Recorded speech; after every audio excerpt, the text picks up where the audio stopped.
30 лица без родители ги добија работните решенија кои се во рамки на проектот на Министерството за труд и социјална политика кој се реализира од 2013 година. Лицата добија работни решенија во јавните администрации. Како да се заштитат есенските посеви од болести и плевели? Агротехничките мерки во овој период се неопходни. Земјоделците се жалат на високата цена на препаратите, но агрономите велат дека без заштита и подхранување не може да се очекува добар род. После дожди и има идеални услови за појава на пепелници и пламени од болестите и нормално со затоплување на времето појава на плевели кои ќе земат интензивен пораст.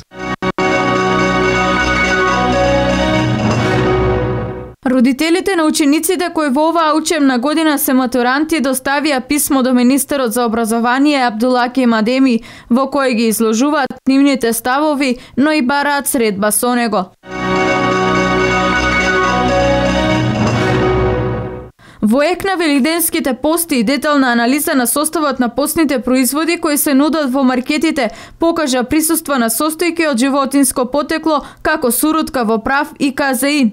Организацијата на потрошувачи ја оквалификуваа продажбата на наводно постни производи како нечесна пазарна пракса.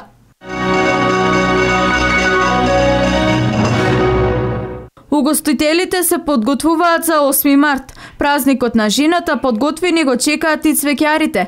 Повозрастните дами во Штип традиционално први започнуваат со славење, а резервирани термини угостителите имаат најмногу од бројните конфекции во градот. Оваа година, бидејќи денот се падна во недела, не очекуваме продажба како минатите и пред тие години, затоа што во недела се разбира работниците не се на работа, учениците не се на училиште, но сепак се посветува внимание на собствените жени.